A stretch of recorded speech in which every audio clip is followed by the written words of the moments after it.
चिंतन श्री गुरुदेव दत्त श्री स्वामी समर्थ। नमस्कार, मी रोहिणी परत एकदा तुमच्यासाठी खूप महत्त्वाचा व्हिडिओ घेऊन आलेली आहे। आजच्या व्हिडिओमध्ये आपण बघणार आहोत मुगाच्या डाळीचा 108 मुगाच्या डाळीचा उपाय। आणि हा खूप साधा सोपा उपाय आहे।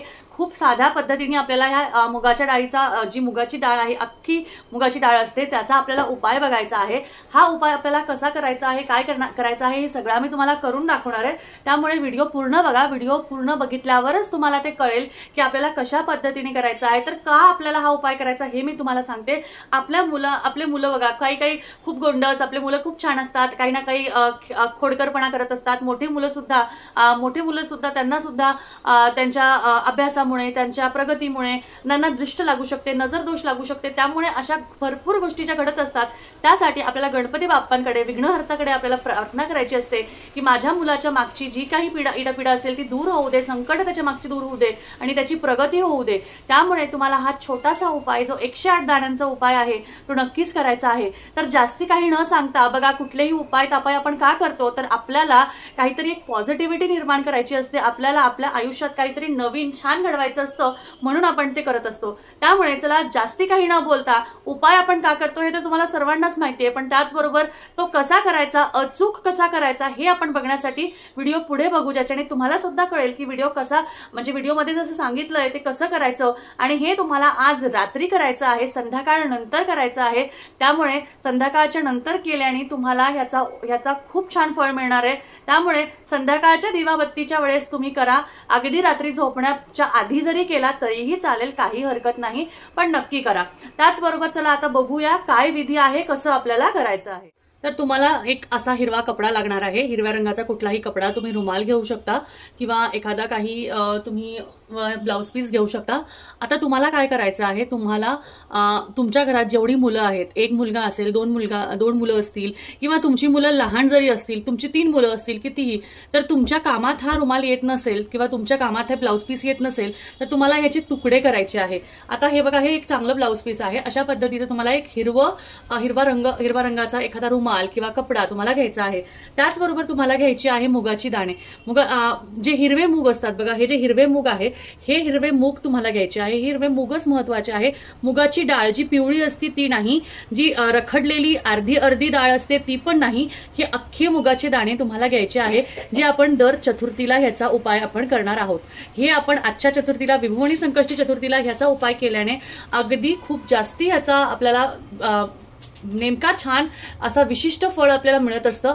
त्यामुळे ह्या मुगाच्या डाळीचा, ह्या मुगाच्या दाण्यांचा तुम्ही उपाय केल्यास तुम्हाला नक्कीच तुमच्या मनातली जी काही इच्छा असेल, तुमच्या मुलांच्या मागे काही इडापिडा लागली असेल, तुमच्या मुलांच्या मागे जर काही संकट असतील, तर त्या नक्कीच सगळ्या निघून जातील। आता तुम्हाला काय करायचं आहे, असा रुमाल अंथरून घ्यायचा आहे आणि त्याच्यानंतर तुम्हाला 108 दाणे, आता समजा हे 108 दाणे माझ्या एका मुलाचे मी काढलेले आहे आणि हे 108 दाणे मी माझ्या दुसऱ्या मुलाचे काढलेले आहे आणि हे 108 दाणे मी माझ्या तिसऱ्या मुलाचे काढले आहे। असे जर का माझ्या घरात 3 मुलं असतील तर मी 3 काढणार। आता माझ्या घरात 2च मुलं आहेत, तर मी काय करणार, मी फक्त 2 काढणार बघा, 1 आणि 2 अशा पद्धतीने 1 आणि 2, तर 1 एका मुलासाठी आणि 1 दुसऱ्या मुलासाठी। तर आपण हे एका कपड्यावरच घेतलं आहे सध्या, पण आपल्याला एका कपड्यावर नाही घ्यायचंय, आपल्याला वेगळ्या 2 कपड्यांवर हे घ्यायचं आहे।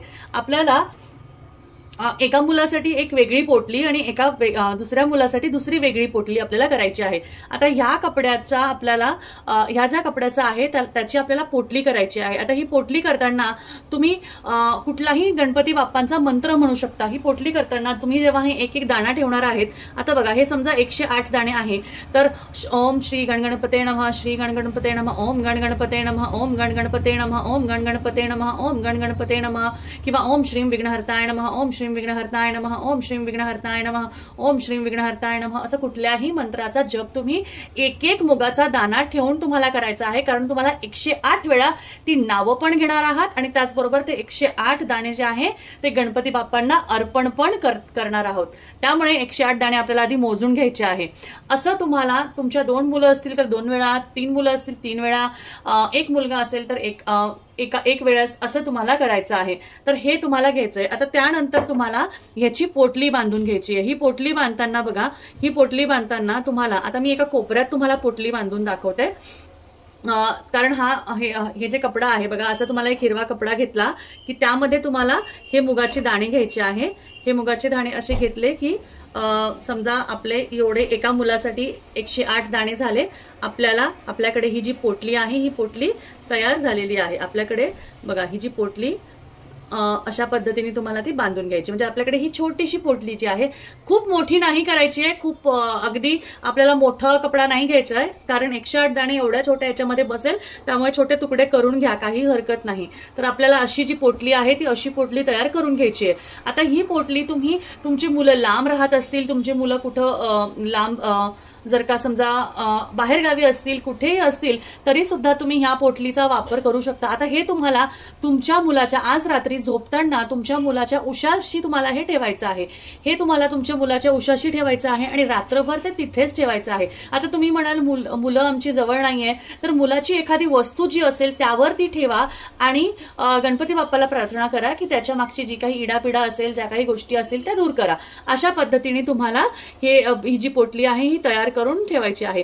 दुसऱ्या दिवशी सकाळी जेव्हा तुम्ही सुचिरभूत होणार, जेव्हा तुम्ही सगळं स्नान, तुमची पूजा वगैरे झाली की तुम्हाला दुसऱ्या दिवशी म्हणजे शनिवारी उद्या तुम्हाला गणपती बाप्पाच्या मंदिरात जायचं। आता बघा आपण सोसायटीत राहत असेल तर आपल्या घराखाली गणपतीचं मंदिर असेलच आणि जवळपास कुठे असेल तर तुम्हाला तिथे जाऊन तिथे तुम्हाला गंधपुष्प अर्पण करायचे आहे आणि त्यानंतर तुम्हाला ही पोटली जेव्हा तुम्ही दुर्वा फुलं अर्पण करणार आहात त्यावर तुम्हाला अर्पण करायची आहे आणि गणपती बाप्पाला विनंती करायची आहे की ज्या काही इडापिडा असतील, ज्या काही गोष्टी असतील, माझ्या मुलाची प्रगती होऊ द्या, त्याला व्यवस्थित सगळ्या गोष्टी मिळू द्या, त्याला ज्या परीक्षेत पास व्हायचं आहे ते होऊ द्या, त्याला ज्याची नोकरी मिळायची तशी मिळू द्या, अशा पद्धतीने तुम्हाला हे करायचं आहे। ह्या पद्धतीनेच तुम्हाला ते करायचं आहे।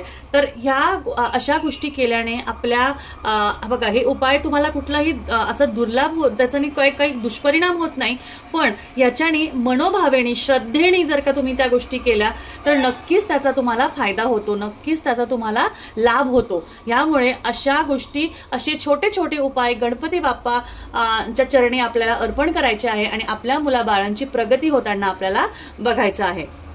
बघा अशा पद्धतीने तुम्ही ही सेवा केली, तुम्ही हा उपाय केला तर नक्कीच तुम्हाला फायदा होईल, आपल्या मुलांची प्रगती होईल आणि आपल्या मुलांना कधीच काही गोष्टींपासून काही प्रॉब्लेम्स असतातच, संकट येतातच आणि ते असल्याशिवाय आपल्याला त्याची जी झीज असते ना किंवा त्या गोष्टी असतात ना त्या कळत नाही, त्यामुळे त्या असायलाच हव्या।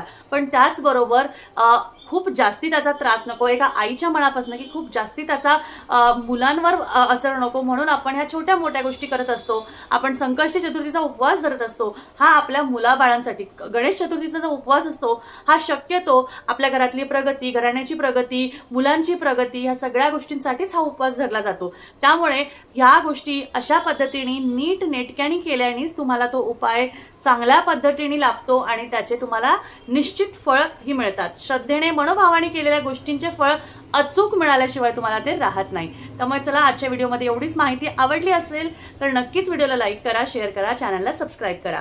परत भेटूया। श्री स्वामी समर्थ।